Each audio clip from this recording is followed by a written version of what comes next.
네, 이제 6월 1일 지방선거 2주도 안 남았는데요. 정말 지금 전쟁이 벌어지고 있다. 그러고 있죠. 특히 강원도 정치 생명을 걸고 격돌하는 양상을 보이고 있습니다. 사실 국회의원직을 가지고 있는 현직 의원이 이런 그 단체장 선거에 출마하게 되면 떨어지면 뭐 국회의원 직도 날아가는 거니까 사활을 걸 수밖에 없겠죠. 오늘은 강원도의 아들 이광재 더불어민주당 강원도지사 후보 모시고 자세한 얘기를 나눠보도록 하겠습니다. 이광재 의원님 안녕하십니까? 네, 안녕하세요. 네. 어제부터 선거운동이 공식적으로 시작이 됐는데 바쁘실 텐데 어쨌든 인터뷰 응해 주셔서 너무 감사드리고요. 그 강원도 면적이 워낙 큰데 어떻게 선거운동은 잘 되고 계실까요? 네, 저는 마지막 선거라는 각오로 혼신의 힘을 다하고 있고요. 새벽부터 마지막이요? 밤늦게까지 가슴으로 만나고 있습니다. 네, 그렇군요. 오늘 생각보다 되게 씩씩하시네요, 목소리가. 그럼요. 자, 이제 2주도 안 남았는데 문제는 이렇게 씩씩하신 목소리에 비해서 여론조사가 생각보다는 녹록하지 않는 것 같고요. 김진태 후보가 사실은 경선에서, 국민의힘 경선에서 좀 탈락하고 좀 여러 가지 해프닝이 있었습니다만은 지금 굳건하게 1위를 차지하고 있는 거 아닌가 생각이 드는데 어떻습니까? 여론조사 추이는. 네, 정당 지지도 차이가 한 23, 4% 나는데, 네. 지지도 차이가 한 15%에서 9%, 8%, 어제 조사는 3.7% 차이가 났으니까요. 네. 점점 좁혀지고 있고요. 20대부터 50대까지는 전반적으로 제가 앞서고 있는데, 결국은 경제가 중요하다. 그래서 저는 서당 후보잖아요. 그리고 결국 교육이 중요한데 교육도지사를 지망하는 서당인 이광재, 네. 그다음에 효도하는 도지사를 하는 경로당 이광재를 결국 지지하실 거라고 보고요. 지금 전국에서 많은 국민들이 지금 강원도로 전화를 해주셔가지고요. 네, 네. 함께 국민과 함께 더불어 승리할 수 있을 거라고 확신을 하고 씩씩하게 하고 있습니다. 그렇군요. 그러니까 사실은 지금 정당 지지도가 민주당이 상당히 안 좋고 국민의힘은 매우 높은 상황이라서 이 두 정당 간의 차이가 심한데 그래도 그거에 비하면은 후보님께서 엄청 선전하고 있다 이렇게 생각할 수밖에 없겠네요. 전설적인 기록이 나오고 있죠. 좋습니다. 근데 결국 이거는 네. 강원도민이 제가 강원의 아들인데요. 그러니까 네. 이거 지어낸 말인지 아는데 그게 아니고 저희 아버님 함자가 강자 원자거든요. 진짜 강원의 아들이거든요, 제가. 그래서 저에 대한 기대에 이광재는 일하는 사람은 이광재다. 그리고 강원도에서 키울 인물은 이광재다. 또 네. 강원도를 키울 사람도 이광재다. 이런 것이 많이 확산되고 있는 것 같아요. 그리고 전국적으로 강원도에 전화해 주시고 이러는 거 저한테 큰 힘이 되고 있고요. 네. 역사는 결국 진화하는 쪽으로 갈 거라고 저는 믿습니다. 얼마 전에 그 선대 총괄본부장인가요? 이재명 후보가 개딸들 전화 걸어 밥 깔자 이렇게 말씀하신 이후로 조금 지지도가 높아졌습니까? 그제 TV 토론 이후에 점차 저에 대한 반응이 좋아지는 것 같아요. 저는 일체 네거티브를 안 하고 네. 희망과 미래 중심으로 하는 것이 국민들이 볼 때는 도민들이 볼 때는 야, 좀 제발 좀 그만 좀 남 험담 좀 그만해라 좀 이제 좀 국민들을 바보로 보지 말고 네. 희망과 미래만 얘기하면 다 알아본다. 저는 그 말을 믿고 그렇게 했던 것이 국민들한테는 더 도민들한테 와닿았던 것 같아요. TV 토론 이후에 더 높아지는 것 같아요. 알겠습니다. 그래서 지금 긍정적인 시그널이 여러 군데서 나오는 것 같은데 그 중에 하나가 바로 지난 16일 행안위에서 통과된 특별자치도 법안 때문이 아닐까 싶은데 이게 이광재의 승부수가 통했다 이런 제목으로 많이 보도가 됐습니다. 강원 네. 특별자치도 이게 지금 후보님의 승부수인 거죠. 정확히 좀 설명을 좀 들어볼까요? 이게 뭔지? 이 강원 특별자치도는 강원도는 제가 도지사가 되니까 재정이 열악하고 상수원 보호구역이 많고요. 남한강, 네. 북한강, 낙동강을 만드니까. 그 다음에 군사시설 보호구역이 많고, 산이 82%가 되는데, 산림관리 규제가 너무 많은 거예요. 그래서 이게 제주도, 세종시처럼 강원도 특별자치도를 해주면 제가 강원도에 출마하겠다라고 민주당에 승부수를 걸었죠. 네. 그래서 5월 달까지 통과시킨다라고 하니까 다들 안 믿었죠. 응? 그리고 인수위원회에서는 2025년도에 하겠다고 발표를 했죠. 네네. 제가 민주당을 계속 압박을 했고, 네. 그래서 민주당은 단독 통과 불사 이런 쪽으로 이제 나가게 되니까 결국 지난 행안위를 통과를 하게 된 거죠. 네. 그러면서 이광재가 강원도민에게 드리는 첫 선물을 강원특별자치도로 하게 됐죠. 물론 이거 제 혼자 한 건 아니고 추문순 지사님과 네. 그 우리 도의 공직자, 그다음에 이양수 의원, 그다음에 허영 의원님 많은 분들의 노력이 있었습니다. 다만 저는 이 25년의 인수위원회가 현 정부 하겠다는 거를 확실히 5월달로 앞당긴 거는 사실이죠. 아, 그렇군요. 첫 선물이죠. 네. 어쨌든 여야의 대선 후보, 그다음에 지방선거 최대 공약을 선거 전에 달성한다는 거는 좋은 시그널 아닐까요? 네, 그렇습니다. 지금 강원도가 1395년 6월 13일에 뭐 강원도라는 도명이 만들어졌다는데 627년 만에 이름이 바뀌고 특별자치도로 바뀐다는 거죠. 근데 네. 특별자치도로 바뀌면 뭐 좋은 점이 어떤 게 있을까요? 뭐 하나는 국민의힘에서는 별게 없다 그러던데. 네. 아니, 이건 이제 시작이라고 봐야 되겠죠. 우리가 법의 기득권이라고 하는 게 있는데요. 네. 특별자치도를 얻어내서 5월 통과하는 순간 저는 70% 이상을 획득하게 된다. 그 다음에는 이제 결국은 제주도도 그랬거든요. 아주 지난하게 얻어내는 과정이 있습니다. 네, 그렇죠. 우리도 폐광지역 특별법을 한번 해놓으니까 그걸 후퇴할 수가 없거든요. 그리고 저는 이제 기본적으로 청와대나 이런 행정을 잘 알고 강원도 전체를 알고 세계를 알기 때문에 네. 강원도를 훨씬 멋지게 디자인을 해서 강원도 특별자치도도 멋있게 되고 강원도가 이제 특별도민이 되는 거잖아요. 강원도민들이. 네. 특별한 도지사 이광재와 우리 강원도 특별도민들이 만나서 전 국민이 사랑하는 강원도를 만들어내도록 하겠습니다. 네. 근데 결과적으로는 재정이 가장 중요할 것 같아요. 강원도 사실 재정이 생각보다 열악해서 저도 좀 깜짝 놀라는 그렇죠? 부분이 많았는데. 네네. 그 부분에 대한 구체적인 플랜인데 나와주면은 또 그 네, 도민들이 또 좋아하겠죠. 지역별로 이제 특화 전략이 중요하겠죠. 세종시 네. 같은 경우는 이제 교육 특화가 돼 있거든요. 그렇죠. 예를 들어서 우리가 강릉, 양양 이런 지역에 제주도의 영어 도시처럼 국제학교가 상당히 들어온다면은 많이 바뀌지 않을까요? 그럼 국제학교를 유치할 생각도 있으신가 보네요, 강원도 쪽으로. 그렇죠. 저는 기본적으로 공교육을 강화하는데 대대적인 저는 예산을 새로 된 교육관과 투자할 생각이지만 네. 민족사관고등학교도 확실히 살려내고 그렇죠. 유시민 선생님의 해밀학교도 지원하고 네. 국제학교도 만들어서 인간이 다양한 교육의 기회를 받을 수 있도록 해나갈 생각입니다. 알겠습니다. 자, 출마 선언 당시에 당 지도부의 조건은 것인 걸로 알고 있습니다. 강원특별자치도 법안을 통과시켜달라. 또 GTX A 원주 연장하는 거, B 춘천 연장하는 거, 또 강원 경상북도 동해안 지역에서 재난방지 프로젝트 산불 같은 게 많이 나가지고 사실은 많이 힘들었으니까. 그리고 네. 접경 지역에 국군 장병 지원해달라. 인구 소멸 지역에는 1가구 2주택 같은 것들을 규제를 좀 철회해달라 뭐 이런 얘기였는데 이런 것들 좀 해결되고 있다고 봐야 되나요, 그러면? 네, 특별자치도 이제 하나는 곧 이제 그 꼬린 지점에 와 있고요. 네. 그 다음에 GTX A, B는 그 무난히, 그러니까 수도권에서 강남에서 강릉, 우리 청량리에서 속초까지 1시간 안에 들어갈 수 있는 그 철도를 연결하는 건데 비교적 순항하고 있습니다. 그렇게 네. 되면 요즘에 이제 서울역에서 강릉까지 2시간 걸리거든요. 그러니까 오후에 분들이 이제 오셔가지고 바다를 보시고 해지는 거 보고 저녁을 먹고 그리고 돌아가도 12시 전에 돌아갈 수 있어요.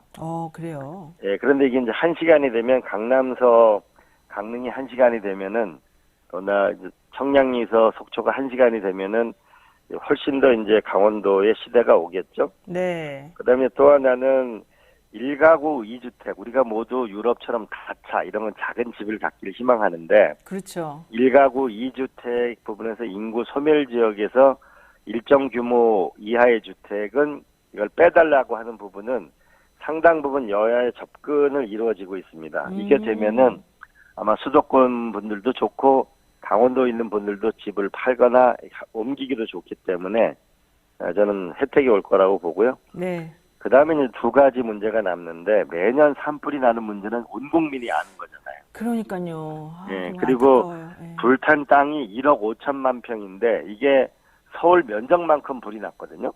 그래요? 예, 저는 이 땅에다가 방화림도 심지만은 네. 우리가 만약에 아름다운 야생화나 이런 거를 허브를 몇십만 평씩 심으면 세계적인 허브 공원이 나오지 않을까요? 그렇죠. 그렇죠? 그럼 일자리도 많이 나오죠. 네, 이 그러네요. 영국이 이 정원 사업을 만들어서 56만 개 일자리를 만들어냈거든요. 사실은 이게 꽃을 가꾸는 것은 포크레인으로 할 수 없는 거잖아요. 네. 그렇잖아요. 사람의 손이 가는 거고. 그럼요. 예. 그다음에 이런 꽃마을이 있으면 그 옆에다가 우리가 휴양마을을 지면은 별 볼 일 있는 강원도가 되죠. 별장 같은 집이 있고 네. 볼거리가 있고 네. 일할 거리가 있는. 그리고 그러네요. 밤하늘에는 별이 있고 거기서 일하시는 분들은 별 같은 존재가 되는 거죠. 이야, 막 듣기만 강원도 해도 오시고 좋네요. 싶으시죠? 네. 네.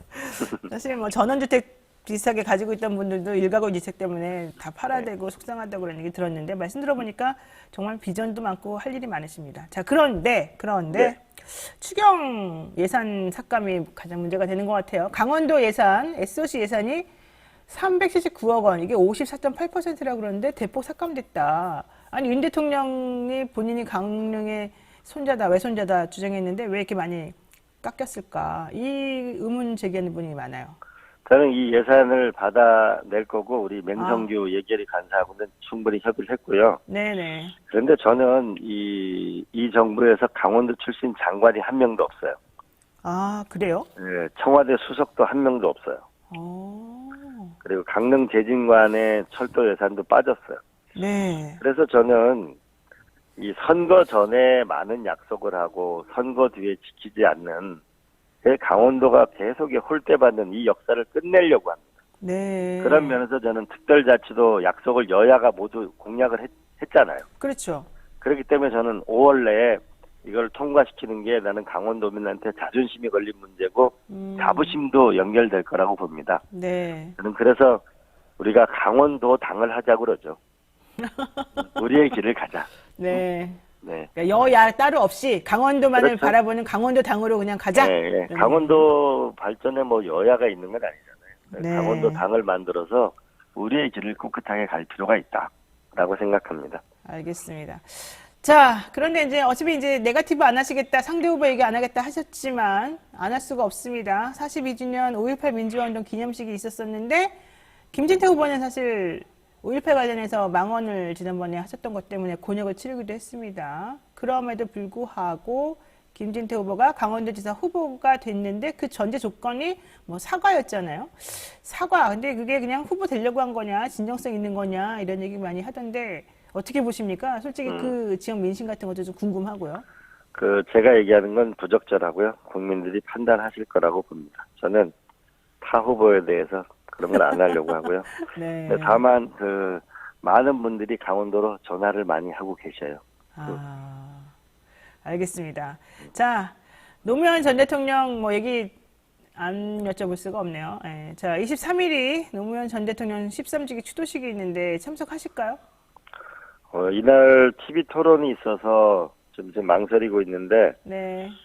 어쨌든 22일 밤 늦게 갔다가 23일 새벽에 참배를 하고 올까 지금 생각 중입니다. 많은 분들이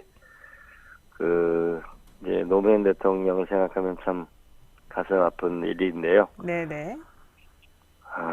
이 불행한 역사를 우리가 끝내고 좀 더 노 대통령이 저한테 사행천 구비구비 이 물고비가 돌아가는 그런 사진을 구해달라고 한 적이 있었는데 왜요? 그러면서 결국 강물은 바다를 포기하지 않는다. 그러니까 역사라는 게 직선으로 진화하지 않는다는 거죠. 네. 참 역사가 이게 구비구비 흘러가서 결국 바다로 간다는 사행천이 있는 멋진 사진을 저한테 구해달라고 하신 적이 있었거든요. 네. 그러나 역사는가 진화한 쪽으로 가야 된다. 구비구비 굴러가지만은 그런 말씀을 가지고 우리 역사가 좀 더 진화하는 쪽으로 우리가 함께 노력했으면 좋겠습니다. 네. 6월 1일에도. 그렇군요. 자, 문재인 전 대통령이 이번에 이제 참석하시겠다, 그리고 하신다, 이제 이런 얘기가 있는데요. 성공한 대통령이 돼서 돌아오겠다라고 하시면서 그때 2017년도에 마지막으로 가셨다가 이번에 이제 참석하시는 거잖아요. 네. 자, 문재인 전 대통령은 성공한 대통령이 돼서 돌아오신 건가요? 어떻게 되는 건가요? 저는 문재인 대통령이 51%의 국민적 지역 지지를 받는 거는 저는 성과가 있다고 봐집니다. 네. 어쨌든 정치인들 중에서는 가장 높은 지지죠. 근데 우리가 좀 잘한 부분은 이어갔으면 좋겠고 부족한 부분은 우리가 주택 문제라든지 지역 균형 발전 아쉬운 점이 있잖아요. 네, 그렇죠. 이건 좀 우리가 고쳐나가고 이렇게 해서 예측 가능한 나라가 됐으면 좋겠습니다. 네. 그리고 문재인 대통령 고생하셨고 이젠 좀 많이 편히 쉬셨으면 좋겠습니다. 제가 그러니까요. 청와대에 있을 때 이 대통령을 옆에서 보면 취임식 하는 날이 제일 절정이에요. 그리고 나서부터는 매일매일 고통스러운 날이 지속되죠. 그렇죠. 고독한 날이. 대통령 혼자 술 드시는 시간도 꽤 많아요. 힘드셔서 네. 고민이 그렇죠. 많으시고. 힘들죠. 누구하고도 상의하기 쉽지 않은 많은 결정과 고뇌의 시간이 있거든요. 업무량도 과다하고. 그렇죠. 이제는 좀 양산에서 편히 쉬셨으면 좋겠고 그랬으면 좋겠습니다. 특히 문재인 대통령은 제가 알기로 활자 중독이다. 그렇게 그냥 끊임없이 읽고 모든 걸 다 확인하시고 그랬다는 소리를 들었는데 그런 분이어서 더 아마 힘드셨을 것 같아요. 예, 문재인 대통령, 노 대통령은 이제 토론을 즐겨하시고 그렇죠. 이제 A라는 생각과 B라는 생각의 그 양쪽을 다 이제 토론을 시켜서 이제 질문을 하면서 이제 문제점을 파고 들어가지고 현장에서 결정을 내주는 이 스타일이었다면 문재인 대통령은 문서로 꼼꼼하게 통계 하나하나를 보시면서 결정하는 스타일이죠. 좀 아마 상대적으로 더 힘드셨을 거예요. 맞습니다. 그랬을 것 같아요. 제가 봐도 특성이 딱 그려지더라고요. 자, 마지막으로 질문 하나 하겠습니다. 대선 전에 봉하마을 찾았습니다. 윤석열 대통령. 근데 이번에는 참석하지 않는다라고 하는데 참석하지 않는 이유에 대해서 지금 얘기들이 많습니다. 지난번에 권양숙 여사를 초대했는데 대통령 취임식에 참석하지 않은 것 때문에 그런데 우리가 왜 갔냐 이래서 안 간다는 소리도 있고요. 이게 저는 이런 이유가 타당한 것인지 잘 모르겠어요. 어떻게 보세요? 저는 이제 노무현 대통령은 이제 우리가 정치라는 영역에서 이제 좀 놓아드리고 이제 편히 쉬게 해드렸으면 좋겠고요. 네, 그렇죠. 네, 그렇잖아요. 이제 우리 사회가 이제 더 이상 전직 대통령의 불행한 역사를 좀 끝냈으면 좋겠고 역사는 만들어가는 것이잖아요. 네. 서로 좀 가깝고 이해하려고. 그러니까 서로가 우리가 미워할 수는 있지만 증오하는 세상은 없었으면 좋겠어요. 그러니까요, 맞아요. 알겠습니다. 이제 대통령이 좀 넓은 품으로 이런 얘기 더 잘 안 나오도록 좀 정리를 해줬으면 좋겠다 이런 생각 개인적으로는 사실 저도 해봅니다. 그렇죠. 네. 이번에 어쨌든 힘든 길을 지금 가고 계신 이광재 후보님 선전하시기를 기원 드리고요. 오늘 말씀 여기까지 정리해야 될 것 같습니다. 고맙습니다. 네, 우리 노영희 변호사님도 강원도에 아시는 분 있으면 전화해 주세요. 많죠, 제가. 네, 그리고 강원도 특별자치도 특별도지사 이광재를 6월 1일 날 당선시켜 주셔가지고 네. 이번 여름 휴가는 강원도로 와주십시오. 해변으로 가요. 해변으로 와주십시오. 알겠습니다. 오늘 막 시인이 되어서 이렇게 막 헐헐 날아다니는 느낌이 좀 드는데요. 네, 오늘 말씀 여기까지 듣겠습니다. 고맙습니다. 네, 감사합니다. 네. 네. 야, 지금 말씀을 들어도 그냥 갑자기 막 그림이 그려지는 아주 또 특이한 인터뷰였네요, 오늘은. 네, 잠시 기다리시면 여러분이 좋아하시는 배종찬 소장 모시고 진행하겠습니다.